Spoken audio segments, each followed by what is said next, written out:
All right. We're going to finish out the 19th century with Friedrich Nietzsche. Uh, Most of his writings are in the 1880s, 1890s. So he's in the period that many referred to back then as the fin de siècle, or the end of the cycle.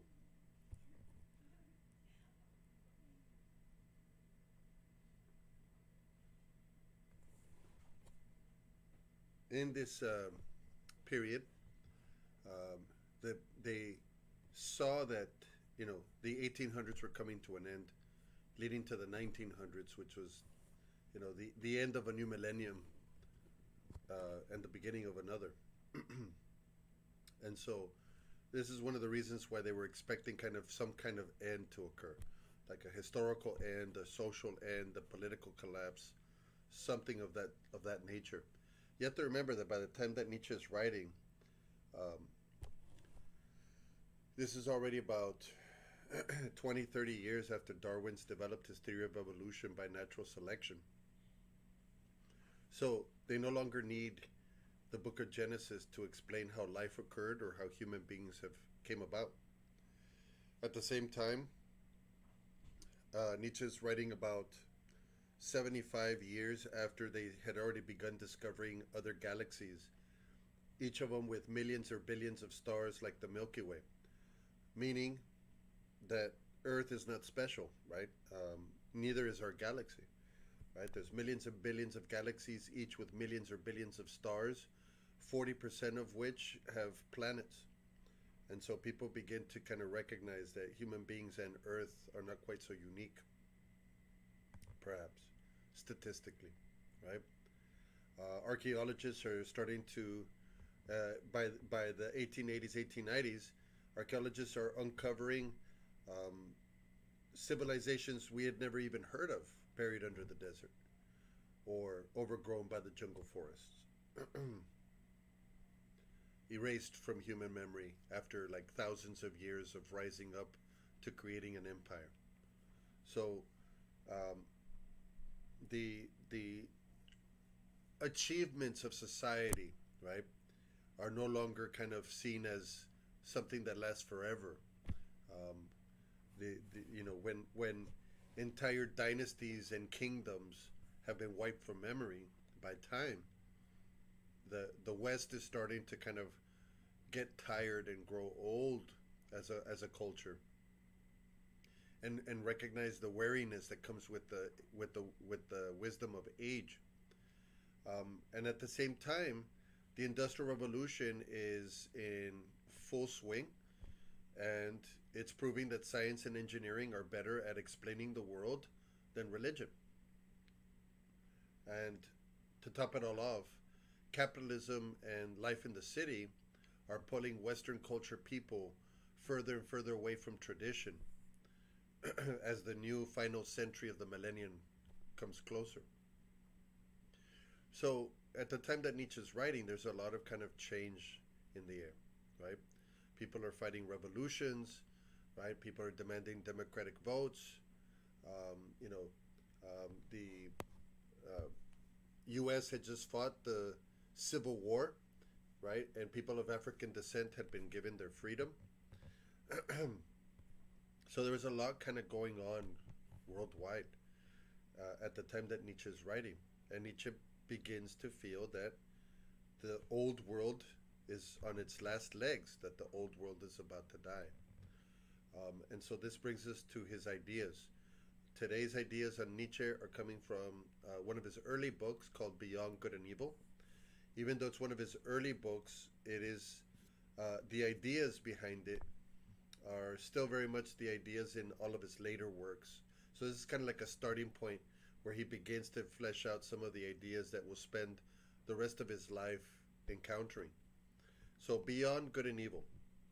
The first idea we're going to explore is an idea that he's probably very famous for, which is the idea that God is dead. The direct quote from Nietzsche reads, "God is dead. God remains dead. And we have killed him. Why atheism today? The Father in God is thoroughly refuted, equally so the judge. also the rewarder, also his free will. God does not hear, and even if he did, he would not know how to help. The worst is that he seems incapable of communicating himself clearly. So, what does he mean? Right? When he says God is dead, he doesn't mean that God was like alive and then we murdered him. What he means is that the idea of God is dead and that we are the ones responsible for killing that idea. How do we kill that idea?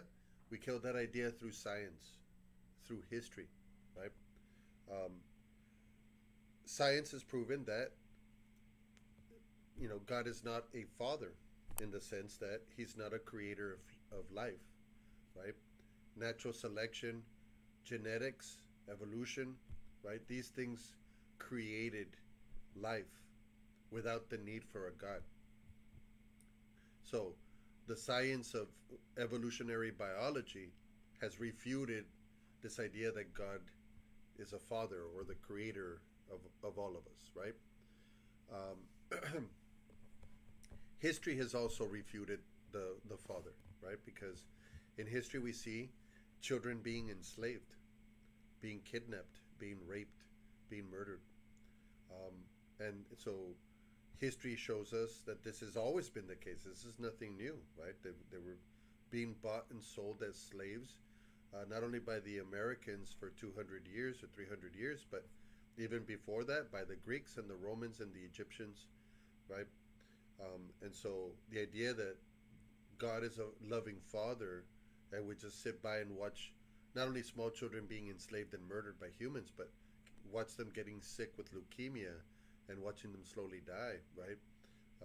This seems to suggest that there is no loving father watching at all. History and politics proves that God the judge doesn't exist either, nor does the rewarder. Vile, evil men who exploit and take advantage of people become rich, become rulers, become the elite, and they don't get punished. The earth doesn't open up. Lightning bolts do not come down. In fact, they live the longest lives because they can afford the best medicines and the best food, and they usually die in comfortable situations surrounded by all of their loved ones, waiting to see if they're on the will, right? Meanwhile, the good and the just generally get executed very early on in life. Um, so there's no judge sitting in judgment, no rewarder, right? No one kind of giving up punishment to the guilty and reward to the innocent or the good, right? History seems to say the opposite is true. So again, that idea of God is refuted. Notice free will, the idea that we have a soul and somehow we can break away from cause and effect, right? This has been disproven by science, right? And that's that he's in the 1880s and 90s. If you were to see how much genetics and experience plays a role in the formation of neural pathways of the mind to make us into what we are, even more so would he not believe in free will. Incapable of communicating himself clearly, even if you took away all the different Bibles and the different scriptures that exist out there in different religions, all of them trying to say opposite things to each other, all of them claiming to be the Word of God. Even if you just stuck to one, let's say you went to the Christian Bible and that's the only one you accepted, half the stuff doesn't even make sense, right? You know, what does he mean in half the stuff that's being said in Scripture, right? And so this kind of, all of these things kind of add up to this idea that the idea of God is a messy idea that most people are kind of getting rid of. At least that's the way Nietzsche reads it. So if there is no God, right, then what are we? We are living things in a empty, silent universe, right? And because we are living things, Nietzsche tells us, we are driven by will to power. What exactly is will to power? It is the most basic drive, not only in humans, but in all living things. Even plants have will to power, which is the drive to overcome, to overcome obstacles, to overcome enemies, to overcome predators, to overcome prey, to overcome environment, to overcome rivals, to overcome mates, and to overcome oneself, right? So notice that, like, there's a drive in living things to overcome everything around it and everything within itself, right? To constantly be pushing to the next, right? You don't just eat one meal, right? Afterwards, you get hungry again later, and it pushes you out to go after it again. If this sounds something like Thomas Hobbes, you're on the right track. I haven't been able to prove that he read Hobbes, but it seems like he read Hobbes, right? He's got this idea of us as animals that are filled with desire and drives and are constantly kind of overcoming and conflicting. He tells us in the next bullet, every drive, right, like hunger, thirst, lust, wrath, ambition, greed, tiredness, loneliness, etc. Every drive in human beings is, in essence, will to power. And these drives are often in conflict even with each other, inside of ourselves, right? So like the drive to hunger wants to be first. The drive to thirst wants to be first. The drive to sleep wants to be first. The drive to be warm wants to be first. The drive to sex wants to be first. So these are all kind of like in conflict with each other within you, right? There's not just one you. There are many yous. There's the you that's hungry, the you that's thirsty, the you that's horny, the you that's angry, the you that's greedy, and so on, right? There's many versions of you inside of you, and they're all kind of competing against each other to take control of your next decision. He says in the next bullet, every choice, action, speech, thought, feeling serves some drive by deceiving, seducing, conquering, convincing, removing, right? In other words, like everything we say and everything we do and everything we think and everything we feel is a tool being used by one of the drives within us, either to convince us to do something or to convince other people to do something that would kind of benefit one of our drives. His direct quote, he says, is not living, valuing, preferring, being unjust, being limited, endeavoring to be different, right? To live is to value, to prefer, to choose. And when you choose, you're being unjust. You're choosing one over another. And think about like when you're choosing who to hire. You're picking one person over other people who will now have to go look for work and continue going hungry. When you choose someone to fall in love with, you're choosing one person to try to dedicate the rest of your life to, and condemning other people to a life of loneliness, or to at least a life without you in it, right? So just to constantly to constantly live, right, to be alive as a living thing, is to constantly be making choices. Think about the word choice, right? When we say something is choice, we're saying something is valuable. It's what is preferred, right? And that's the point Nietzsche's making, is that as long as you're alive, you're constantly in the process of overcoming. You're constantly in the process of will to power in one of its many different forms. In the next bullet here, Nietzsche tells us that like most people cater to like each drive that's strong as it pops up, right?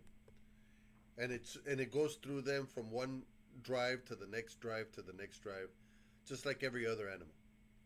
They eat when they're hungry, they drink when they're thirsty, they sleep when they're tired, they have sex when they're horny, and so on, right? These people are the majority, right? Most people fall into this category. And Nietzsche says they are utterly mediocre.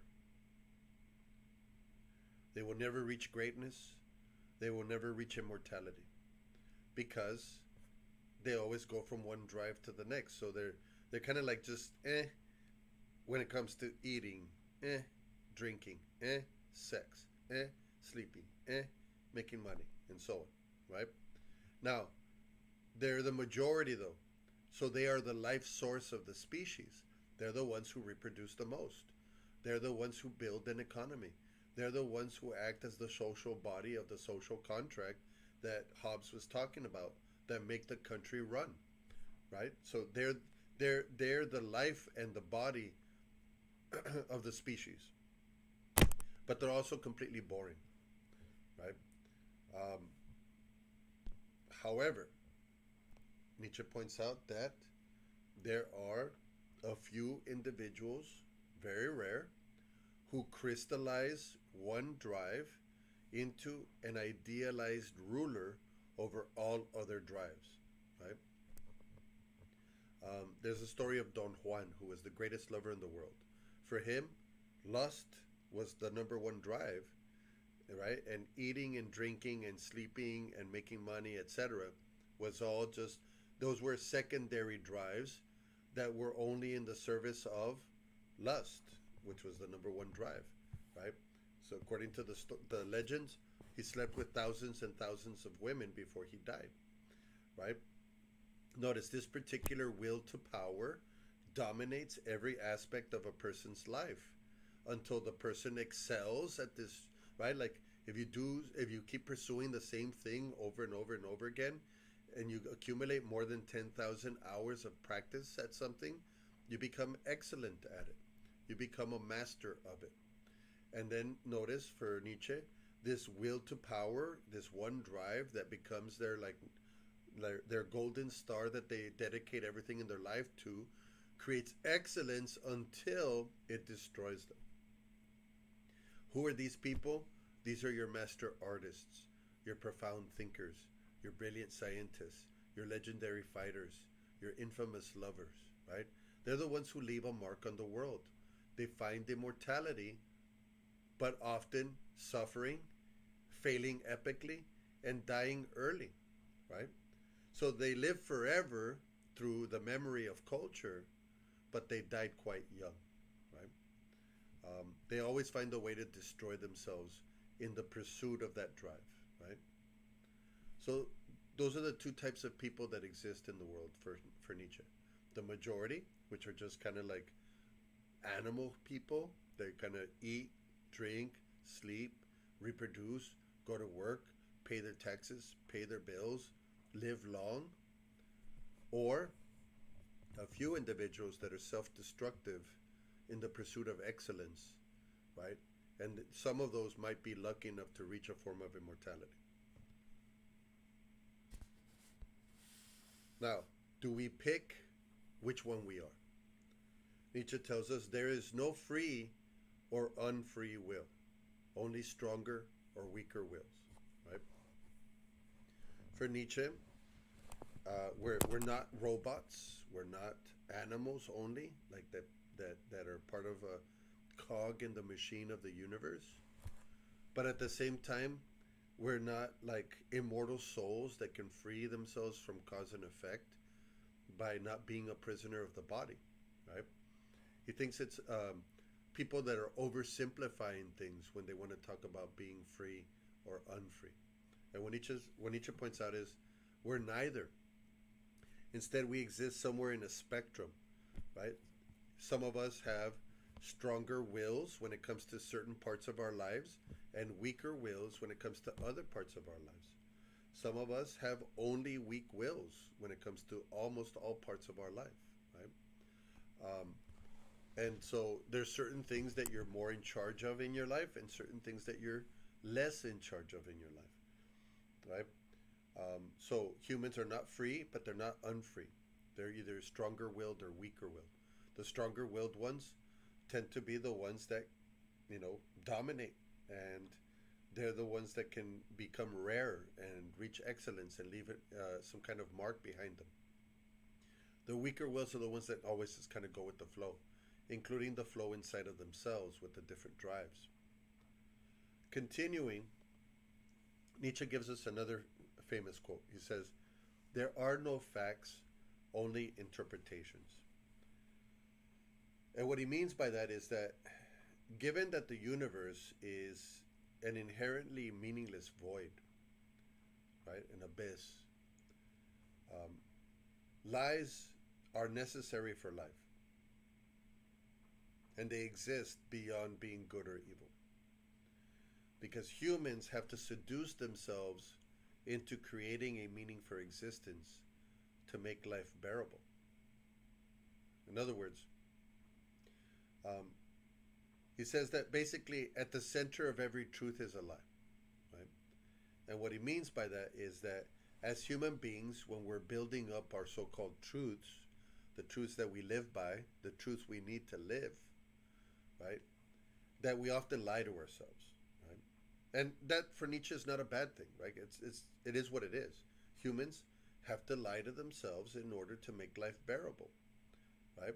That's why he says that life without art would be unbearable, right? Because art is one of the ways in which we create through lies, right? We create through the lie of perspective.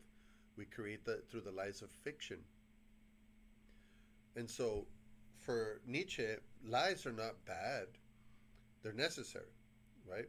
However, you can have better lies and worse lies based off a measurement he comes up with. He says, look, the only thing that matters in the universe is life itself, because the universe is mostly empty, dark, and lifeless. So life is a rare thing within the universe. So when we talk about whether lies are good lies or bad lies, or better lies or worse lies, lies, Lies, right? They should be measured by how life affirming, life promoting, or life enhancing they are, right? The the the the more powerful the lie is at making life better, right? Of making us stronger, that's a good lie. The more that life makes us weaker or kills us off, right? Or makes it harder to live by, that's a worse lie, right?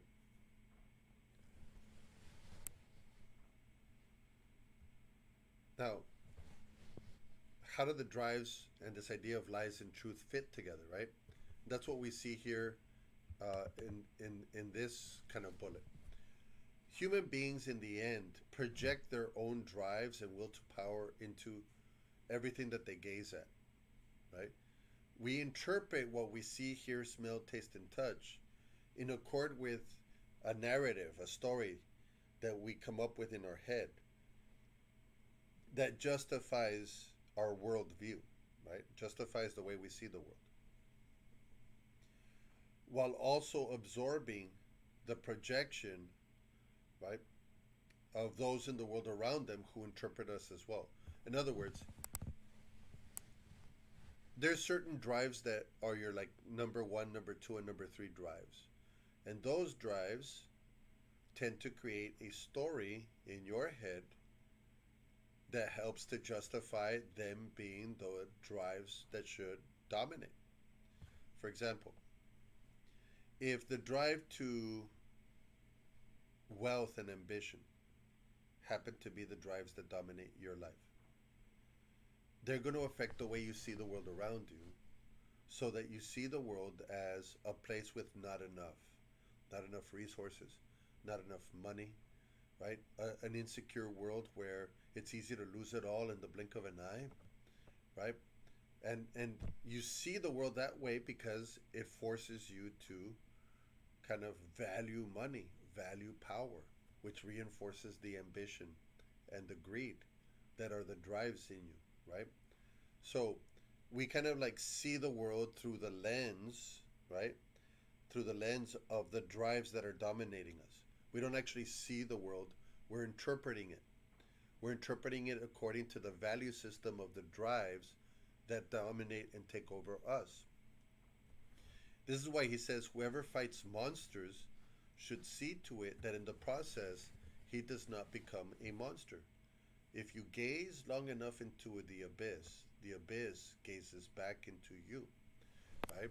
When we're looking at the world around us, in the end we're looking at nothing really. Like the world doesn't have a meaning in itself, right?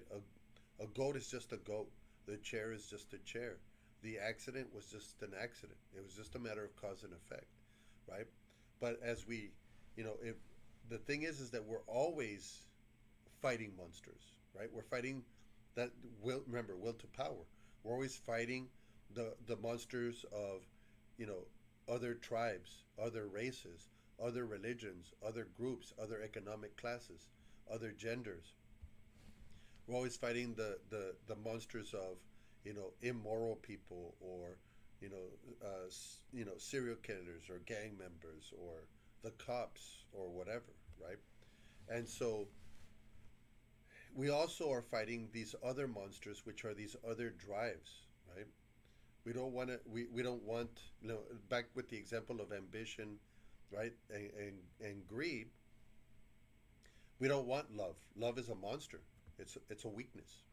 It distracts, right? And so one of the points Nietzsche makes here in the quote is that in the process of fighting these monsters that we create for ourselves as a motivating factor in our narrative, excuse me, if we're not careful, we become a monster ourselves. We begin to hate the thing that we're fighting to such an extent that we become hateful ourselves. We're willing to use methods that we normally would not approve of because we become so fanatical in our hunt for these monsters we're trying to destroy. Why is it possible for this to happen to us? Because, right, the abyss isn't just the abyss of the universe, empty of meaning, isn't just what's around us, it's in us too, right? We, in the end, are just a reflection of those looking at us.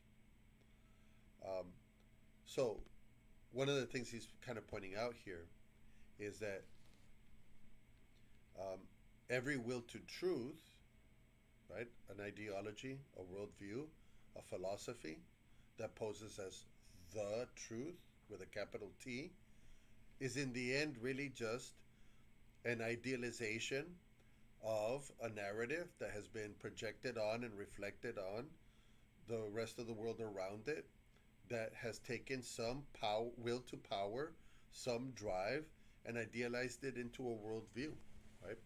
In other words, all ideologies, all religions, all political theories, all economic theories, all of them are in the end just like an interpretation of the world. It's a narrative created by a drive. But when it claims to be the truth, then it becomes dangerous because it wants to wipe out the competing ones, right? Will to truth is really just will to power. And that's why in the next bullet he says, those who push their will to power as the only truth are what he calls dogmatists, right? Dogmatists claim that their world is the world, the only world. Their God is the God. Their truth is the truth, and everybody else is wrong. And they come in the form of religion, morality, politics, and even science. And what Nietzsche points out is these people are dogmatists. They are trying to take over their area or the world with their way of thinking and force everyone else to think exactly the same as them, right? And what they claim is a will to truth, right? Oh, we're just trying to reach the truth and then teach it to everybody, is in fact a will to power. It's a form of control, right? And this is part of where the lie is. Remember, every truth is based on some lie, right? The lie is that we are that we're after the truth. The lie is that we value truth more than we value lies. The lie is that we claim that we are not infected by will to power, that we're not infected by drives and desires, that we are more than an animal. These are parts of the lies that we tell ourselves as we try to pursue truth, right? And just as drives are in conflict for dominance within your mind and your soul or your heart or whatever, right? Individuals are in conflict with each other in order to reach their goals, right? So too are the drives or wills to power that have been raised to ideology. In other words, ideological will to power, right? Christianity is the drive to love and be loved, right? Capitalism is the drive to accumulate wealth and property, right? Um, Positivism is the will to power and ambition, right? So every kind of ism that's out there, republicanism, democratism, capitalism, communism, Christianism, Islamism, Judaism, etc. Every ism, every ideological will to power, right, is born from a particular biological personal drive, right? And they're in conflict with other ideological drives or will to power, right? Judaism and Islamism have how long have they been fighting for what we call Palestine and Israel, right? Communism and capitalism, how long did they fight during the 1900s for control of parts of Europe and Asia and even Latin America, right? Um, these isms, these ideologies are really just will to power. And the important part is in this next bullet, right? Um, these ideological will to power are born from biological personal drives. They reproduce in other human beings. We infect them when we teach it to them and they adopt it, begins to spread their influence. It adapts to new peoples and environments when it goes to other cultures, other areas. It can grow in influence. It can wither up as people die off. It can move on to, it can adapt and move on to other places and other scenarios or other historical periods. It can die off as no one practices them anymore. And it can decay over time as they end up forgotten. The point is that these ideologies, these worldviews, these wills to power exhibit all of the characteristics of a living thing, right? Um, these living, they're almost like living things, right? They're born, they grow, they adapt, they reproduce, and they die. These ideological wills to power also have relationship to one another and even family lineages, right? Um, so, Judaism gave birth to Christianity. Christianity gave birth to democracy, but it also gave birth to capitalism, right? And then capitalism has given birth to late stage capitalism. Um, Christianity also gave birth to socialism and communism, right? So, in many ways, communism and capitalism are siblings, right? Because they're born from the same Christianity. And like siblings, they fight. Um, so, one of the things is that there are relationships between these different ideological wills to power, right? And they have engaged in conflicts with each other over hundreds or thousands of years. And he gives us an example, right? He comes up with what he calls the master morality and then the slave morality. And we're going to talk about this for a couple minutes because it's one of his bigger ideas. He tells us, look, the master morality is the older one. It came about first, okay? It is the one that came up when we were still primates, okay? Um, Alpha male dominated clans. Homo neanderthalis, Homo erectus, Homo heidelbergensis, and probably even further back to the Australopithecus and whatever came before that, right? As long as we were primates, there is this idea of a master morality. Now, we didn't have a language for it, but there's this kind of like valuing. It's bigger, right? It's good to be bigger and badder and tougher and smarter. It's good to eat first. It's good to be able to choose who you mate with, right? These things are good, right? And that's kind of the master morality. The master morality, as it says here on the graphic, is a form of self glorification, right? You kind of value yourself as high, as the highest good, right? The opposite of good is bad, right? And what we mean by good is noble. What we mean by bad is contemptible, right? Something worthy of judgment, disgust, right? Um, what is considered good is the right of people to live their lives through force of will, right? If you deserve whatever you can make happen for yourself, right? Following your desires is also good. Forceful actions are admired. Pride, strength, leadership, power, disregard for social approval, these things are commended. Think of like the Vikings, right? The Vikings, they didn't care what anybody thought, right? And the more rebellious you were, the tougher you were, the more you could back up whatever you felt like doing, the better, right? The more people respected you within the Viking culture. What's the opposite of good? Bad. What's bad? Being a coward, being timid, being insignificant, self abasement, which is where you like you embarrass yourself on purpose in front of people so that they can feel better about themselves. Narrow thinkers, liars, right? These are to be despised, as in to be judged, to be seen as contemptible, right?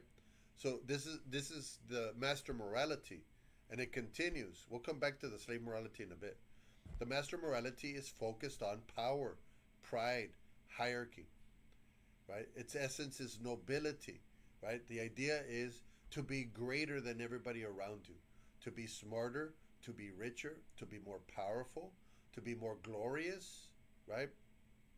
To be more courageous, um, to be more creative, to be a better artist, a smarter scientist, a more powerful politician, whatever the case may be. This is part of the master morality. It's about um, promoting hierarchy, right? People who are better should be up higher. Any sign of weakness is not tolerated, right? Severity and harshness are respected. Basically, how you weigh actions is based on good and bad consequences, right? If you're successful, great, you're awesome. If you're unsuccessful and you're a failure, you're considered pathetic, right? Um,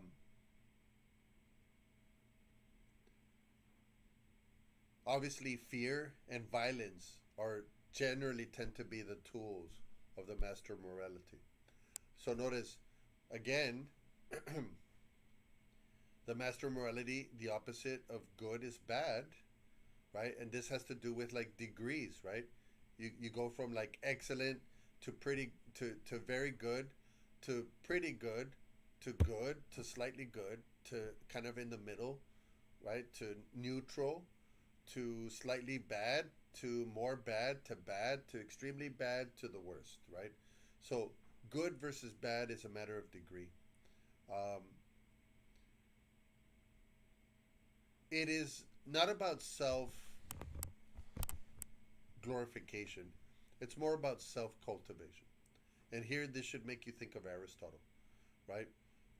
The master morality is oriented towards self cultivation.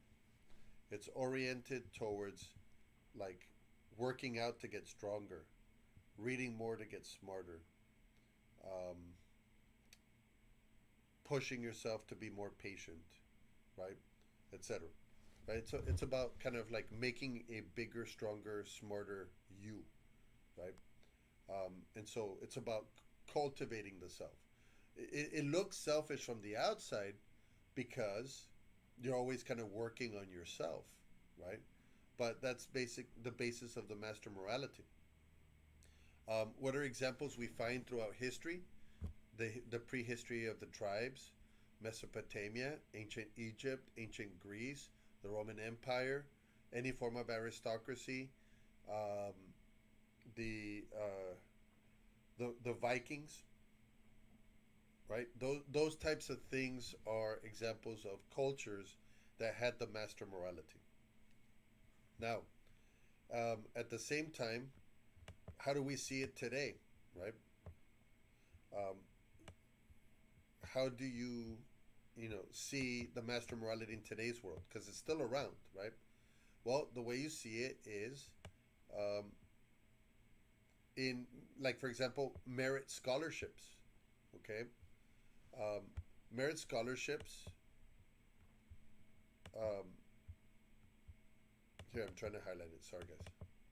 Um, right, merit scholarships are for people who deserve it, right? Because they got great grades, because they're part of extracurricular activities, because they're, awesome athletes, whatever the case may be, right? Um, People who work for commission, right, where you only get paid based off sales, that's an example of the master morality.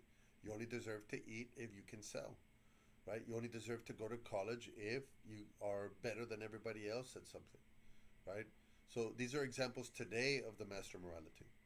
So what exactly is the slave morality, right?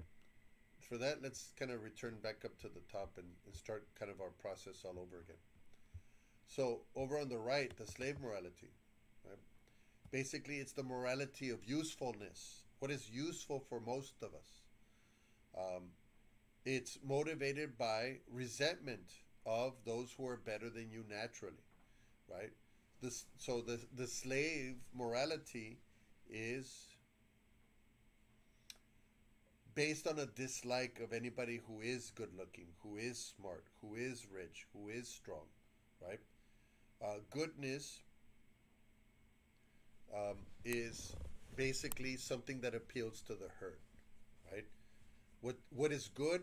Being like everybody else, not being too smart, not being too strong, not being too tall, not being too light, not being too dark, not being too creative, not being too beautiful, right? Like anything that makes you kind of fit in with the majority, that's considered the good, right? Being part of the herd. When you look at it like cattle, right? The cattle all look the same. You can't tell one from the other. That's what the slave morality wants. Notice the opposite of good here is evil. Notice evil is anything that has to do with force. So anything that has force or violence behind it is considered evil. Um, Notice it. Slave morality condemns the virtue of the powerful, right? Instead, it values sympathy, alleviating, alleviating suffering, kindness, helpfulness, submissiveness, right? Anything that makes you not a threat is good, right? A good man is good natured, easygoing, and stupid, basically. Because if they're stupid, they're not a threat to anybody. Anything that's a threat, power, dangerousness, violence, these things are considered evil. Anything that has to do with fear, right? Um,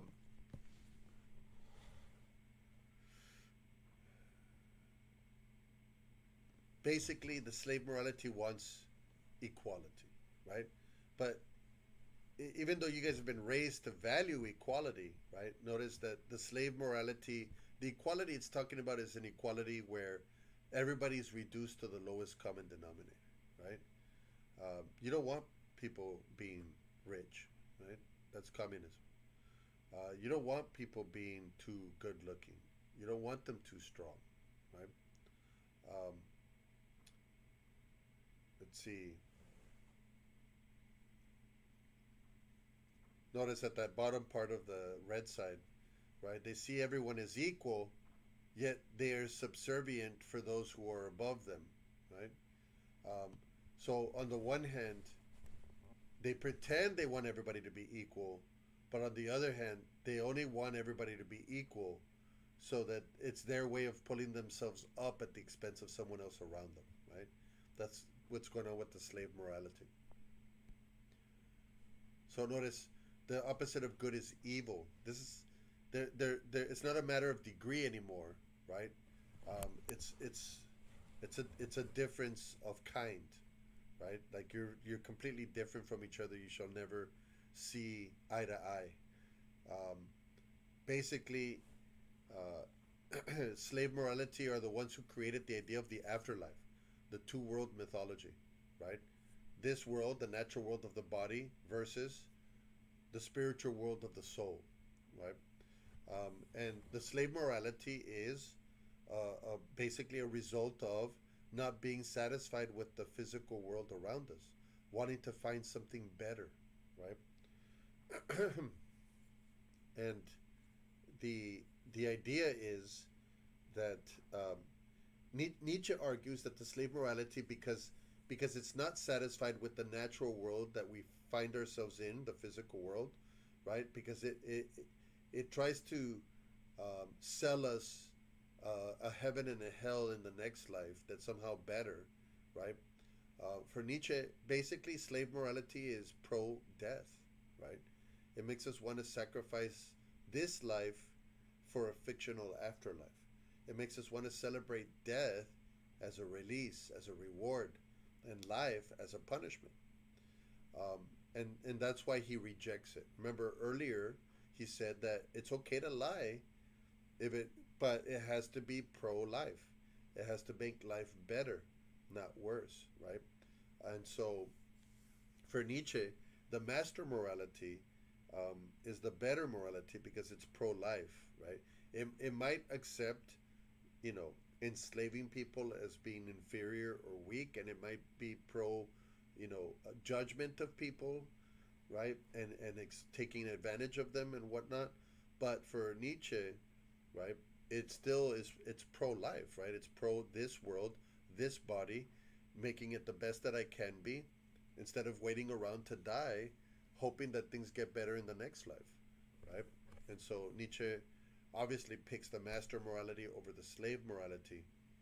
Um, he tells us, in this last kind of little comparison box, that um, the slave morality is oriented towards ressentiment or resentment, right?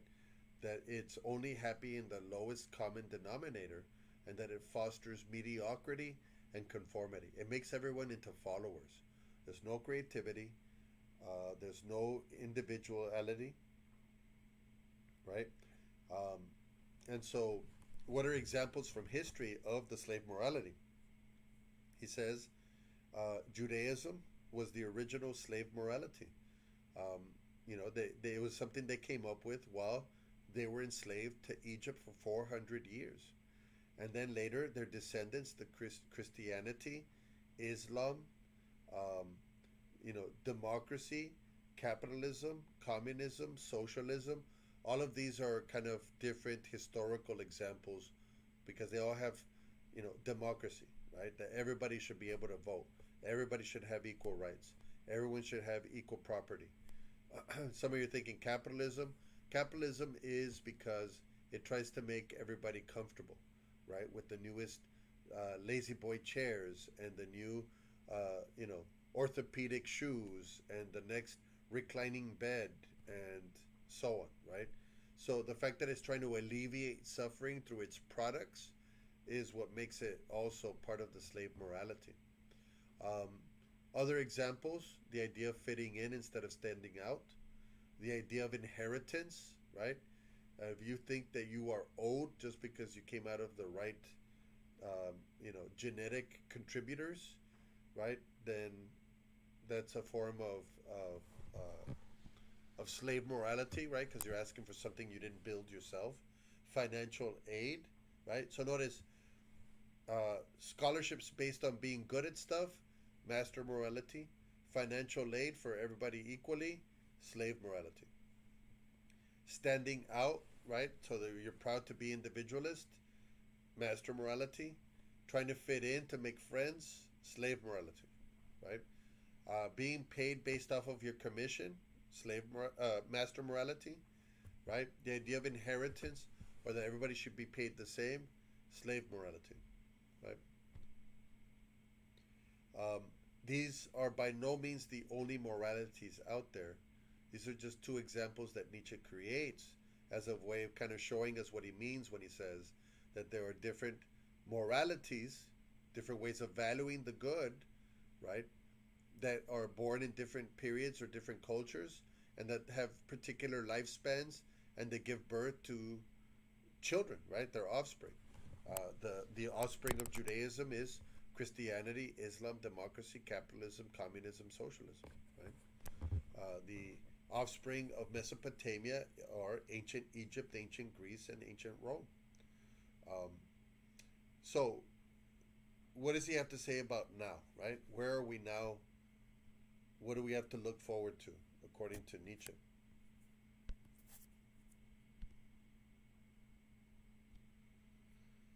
Well, he says that the majority of men today are what he calls the last men.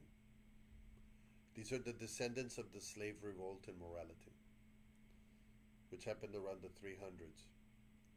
So for the last 1700 years, they've taken over and they've spread over the earth. All right.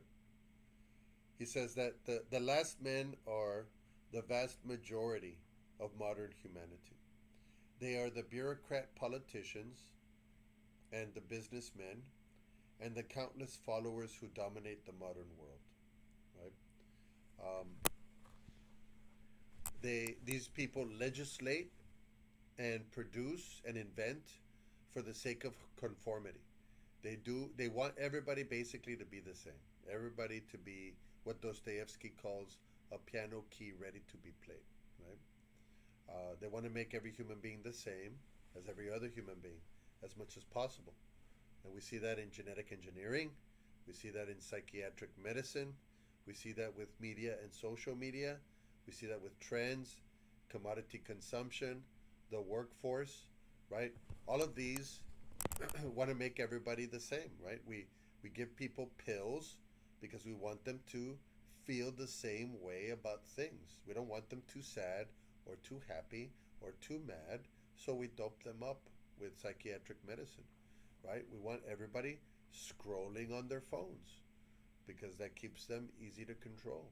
We want everybody going to work and buying stuff and going to work and buying stuff. Commodity consumption. And at some point, we're going to want everybody genetically the same, right? We're going to want everybody tall, strong, healthy, with no chance of heart defects, with good vision, high IQs. We're going to want everybody pretty much the same, right? We can, at some point in the future, genetically engineer that, right? This is what we mean, what Nietzsche means by the last men, right? They're the people who want to remove imagination, passion, perspective, madness, cunning, immorality, right? These are things to be crushed and wiped out. They want, stable, well adjusted people who show up to work on time, who work late, who pay their bills on time, who pay their taxes, people who don't commit crimes, right? They want the herd, right? That's the last men. Is that all we're doomed to? Nietzsche says no. Okay? He says basically that um, besides the last men, there may be one or two Ubermensch, which literally means overman, not superman. Um, the overman, the Ubermensch, represents Nietzsche's ideal. This is the individual who carries the remnants of the free spirit, right? The descendant of the master morality. The one who works at overcoming humanity to become something more, something superhuman, right? Um, Basically, this is the person who sees themselves, the life around them, and the world around them as clay to be molded by will, right? They want to become the sculptor of their own destiny and perhaps also the shaper of history themselves, right? These are the people who want to change the world and they change themselves in order to change the world, right? Um, these are by no means, you know, mediocre people who want to fit in. These are people who want to rise up. Um, DC Comics had the idea of Superman that was based on Nietzsche's Ubermensch, but the guys who came up with Superman, even though they were German Jewish guys who came up with Superman and they read Nietzsche, they misunderstood a lot in Nietzsche. Um, Better than Superman is Batman, right? Batman's a better representation of the Ubermensch by Nietzsche. Why? Because, Batman uses willpower, right? He pushes himself to overcome. He trains himself, right?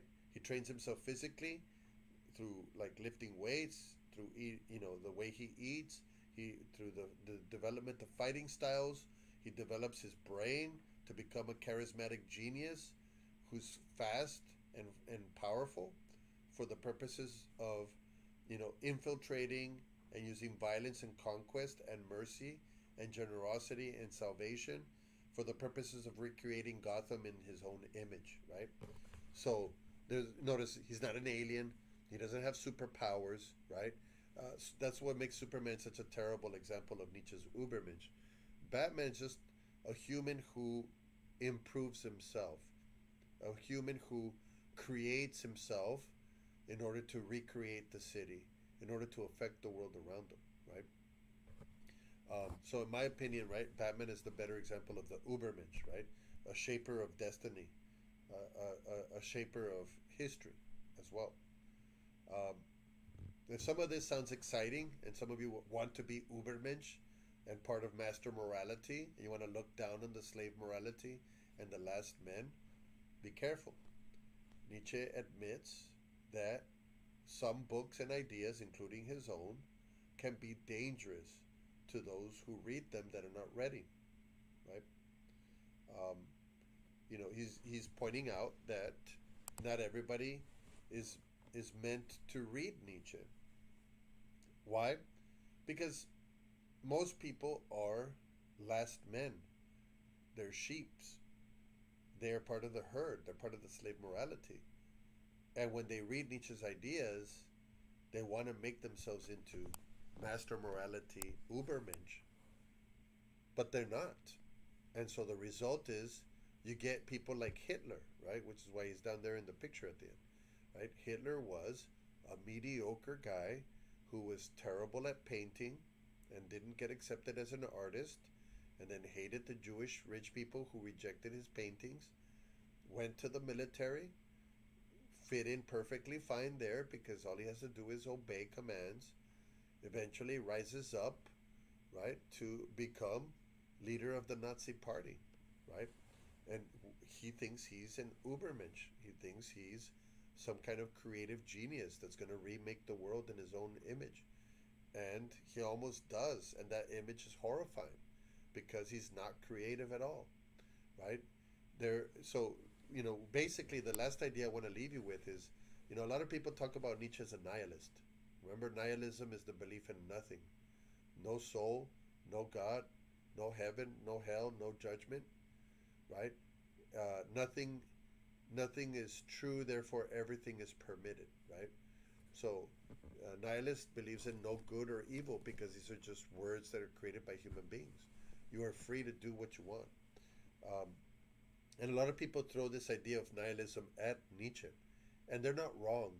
But this kind of last quote here points out that Nietzsche recognizes there's a difference between poisonous nihilism and creative nihilism, right? There are people like Hitler who end up believing in nothing and they're willing to burn the world around them as a result. They're willing to kill 9 to 12 million people in 4 years in order to recreate the world the way they see. And the world he was creating was hell. That's a poisonous nihilism. It's a belief that nothing is true, so what the hell? I'm going to do whatever it takes. I'm not just going to get rich or die trying like 50 Cent. I'm going to burn the earth and kill as many people as I have to in order to make myself number one, right? That's poisonous nihilism, right? It's a way of worshiping death. Remember, for Nietzsche, worshiping death is a bad thing, right? Anything that's pro-life is a good thing. So for Nietzsche, people like Hitler are poisonous nihilism. What Nietzsche's recommending is creative nihilism. Creative nihilism is, right, somebody who not only creates things like buildings or culture or art, although these things too, but it's a person who's, like in terms of the Ubermensch, it's a person who's willing to create a whole new world, right? A whole new way of seeing the world, a whole new narrative, a whole new ideology, a whole new, literal, a whole new city or a whole new planet, right? That's something more creative. Um, can it rely on violence? Yes, it can for Nietzsche. But should violence be the whole point of it, right? Should your plan require genocide to get it done? No, right? There's a difference between necessary violence for the purpose of creation and genocide as a worship of death. Those are not the same thing, right? And so poisonous nihilism is not the same thing as creative nihilism. Um, there's so much to cover with Nietzsche. I used to do them when I used to teach in the university. I used to do at least a whole semester, and even then, we barely scratched the surface. There's plenty to read with this guy, but be careful.